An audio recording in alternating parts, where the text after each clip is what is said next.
habeen wanaagsan magacaygu waa Saara Soomaali waxaan iskugu nimid cawada waa hoolkii mudane Cadaay waxaan iskugu nimid wax kasta sabab ay leeyihiin waa dabaaldegii يعني كسو wareegatay 60 sano marka waxaan aaminsanahay kulliga annagaba dareen aad iyo aad u fiican inaan wada dareensanahay marka aad iyo aad ayaan wada faraxsanahay ilaahay aan hadda iskale waxaa kaloo mahad celinayna annagoo isku duuban yani iskama imaanin xurriyadda dad ayaa u soo dhintay oo maaragtay dadkaas waa in maaragtay aan xusnaa marka intii noolna wayba nooshahay laakiin waxaan aaminsanahay dad badan inay u geeriyoodeen maaragtay annagana waxaan rajaynaynaa annagoo isku duuban in halkaas laga sii wado dowlad la-aan adduunka maaragtay cid nool ma jirto dowladdaanada waa inaan maaragtay u mahad celino waa aragteen 30 sano waxay nooga dhuntay yani si maalayacniya ama maaragtay si yani maaragtay lama filaan ah marka hadda alxamdulilah rajada aad iyo aad ay u fiican tahay dowlad ayaan haysanaa waa aragteen hadda magaalo madaxa qofka bini'aadanka jirkiisa meesha ku sarreysa waa madaxana waa dowladda marka dowladda haddaysan jirin wax jirta male dowladdaanada waa u hambaliyeynaynaa maaragtay maalin maalmaha ka mid ahna waxaan rajaynaynaa maaragtay in aan waddanka annagii ku noqono maaragtay intana waa waddanka annagii oo waa inaan maaragtay dadka aan la noolnahay nabad aan kula noolaano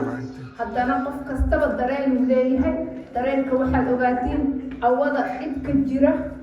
qof kasta waa maaragtay intaanana waa soo wada baxnay maxaan soo wada bixiyey waa dareen iyo farxad iyo maaragtay wadaninimo aan maaragtay aan dareensanahay marka waxaan leeyahay wandaan qof kaste ma arkin oo ii sheeg aad iyo aad maaragtay meeshiina kasii wada walaalaha isku imaado dhan waxaan leeyahay anigoo ku hadlaya magaca hooyooyinka ama magaca jaaliyadda Soomaaliya yani ii sheeg inkastoo joogaan dadkii maaragtay يعني سو قبل قابية وآدي يعني مارك إسكو مارك حبيني مارك سوجيري وفكرة دان كانت مارك إنه أيضا عوض السنة قف كسبة يعني أي كنا شاعرسي أيا خدنا الضب أيا كسو شقي ويمهكسني سيد الدنيا مدني أحمد مدني عداي مركو الله يمجد إن هجرو ولكن المهدي أصلا ما عرفت آدي نجمع ما عرفت هيلي يحوبة ما عرفتي نلا قرب تاجن because واحد أوقاتين ما عرفنا يعني كونسلا أكيد مانشستر ومية سومالي بحيث هذا أنا كل يوم قديش أقول شيء ميلنا نكي ساكنها مالنا نكي ساكنها ميلنا نكي ساكنها مركا ونجمع حي ونجمت مركا وحنا وردان مدني مهدي سولواو وانا قلت marka alla idinkiisto meesha adan ka sii wad waxaan rajaynaynaa wiilal badan oo asagoo la mid ahna inay noo soo wada baxaan intaas daaluhu ee maarkin adinkana waa mahadsantihiin dhalinyarada cawdada waxaa la yaabanahay haweenka meesha camili jiray laakiin awal wiilala camiray waalidaana wiilasha ma arkin awal maahay marka ayaa farxadda annada halkaasaan ka sii wadno ma arkin oo isheeg intii kasoo qayb qaadatayna ma aragtay khayr allaha siiyo community-da Soomaalida oo Manchester waa dad aad iyo aad wanaagsan waxa ma aragtay aan ka wada mid nahay ayaa ma aragtay noogu muhiimsan waxaan ku kala duwanahay marka waa inaan ma arkino yani aan aad iyo aad ma aragtay isku tixgelino oo iska ma aragtay isla shaqeyno adinkoo mahadsan waxaa kaloo rabaa waxaa jira wiil aad iyo aad u fiican oo shaqo aad iyo aad ani wax badan aan isla shaqeynay wiilkaas waxaa wiil Soomaaliyeed magaciisa waxaa la yiraahdaa Cadaay hadaa taqaaniin hadii kalaba aniga aad iyo aad ayaan ma arkino isku shaqeynay since 2003 ma arkino waa muddo laga joogo Cadaay ma qayhad ma sheegi waxaa waaye ma arkino aniga asaga telefishinka ma arkino isku raaci jirnay footballka dhankiisa hadda aniga xataa waxaa igu dareen maalmaha qaarkiis dadku xanuunsan yahay arbitara anaa noqon jiray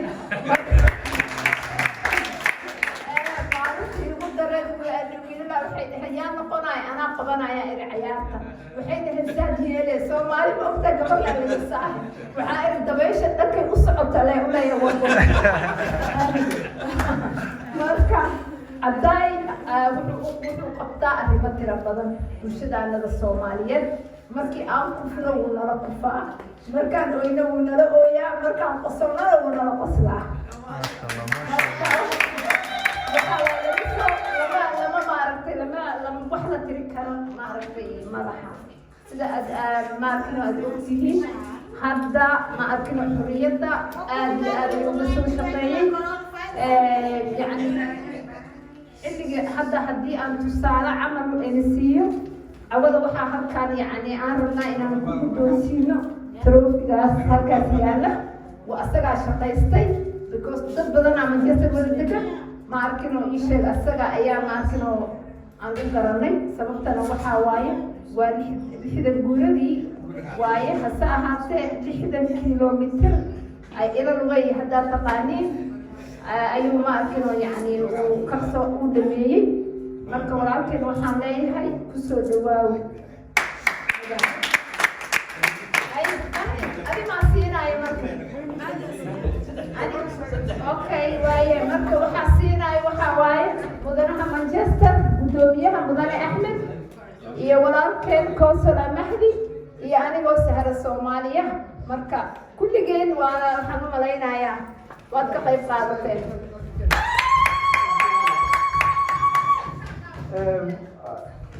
ariyada waxaa lagu talagalay gudoomiye Cabdiqaadir Ibraahim Cadaay waxa weeyaan dee hadda idin bari maayo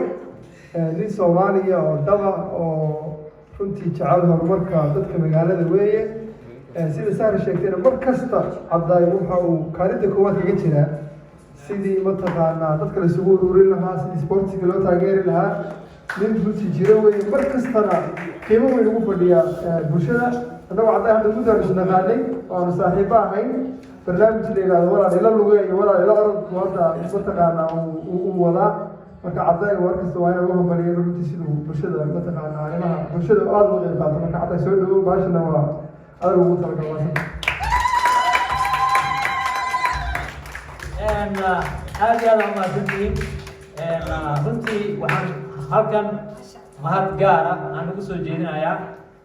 jaaliyadda Soomaalida ee Greater Manchester uu hogaamiyo gudoomiye Axmed Al-Quraabi Zahra oo runtii Zahra Soomaali oo sheegtay taariikhdii aan iskala soo bilaabnay sportiga waxaan la ilaawi karin sanadkii shanaad oo dabaaldega kooda Luulyo oo mar walbaba hiil iyo hoo nala garab taagan fanaanada weyn Xawakiin inta kale ma tirin karo waa la daba socdaa marka waxaan jeclahay inaan idinkaga mahadceliyo hadiyaddan quruxda badan waxaan kaloo la ilaawi karin codkan baahiyaha ah mar walba ninka freega nagu siiya Cusmaan Jooli caawan isagoo weli xanuunsan ma imaaday ajri xasanaad Allah ka siiyo marka waxaan leeyahay jaaliyadda waa idinka gudoomay hadiyadii walaal ila lugay 60 kilomitir sanad guuridii 60aad 60kii iyo 7aadka xorriyadda marka waxaan halkan ka xusayaa ninkii ugu horeeyay dhalinyarada ahaa oo 20 jirka ahaa ee South Africa ka orday 60 kilomitir subaxdii bilaabay duurkii dhameeyay waa wax aad iyo aad loogu farxo waa Cabdikariim Maxamed Nuur from South Africa marka dhalinyaro kaloo fara badan oo ka shaqeysay oo ugu horeeyay Guulad Nuur oo jooga dalka Qaahira iyo Mahdi oo isagana jooga Muqdisho iyo dhalinyaro kaloo fara badan oo tartanka ka qayb galay Kenya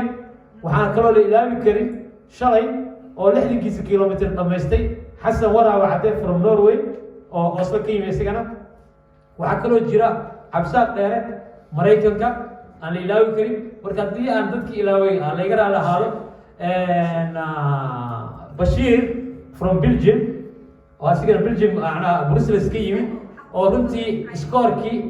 shalay maan darad jibiye isaga 60 kilomitir dhamaystay baa isaga dadkaas aan soo tirinayo kulli macnaha waa dad dhalinyaro ah meeshan anaa kulligood anaa ka wada yaraa anaa ugu yaraa meesha marka aad iyo aad umahadsantiin haddana waxaan ku wareejinayaa entertainmentigii iyo guddoomiyihii iyo Zahra iyo Xawakiin intaba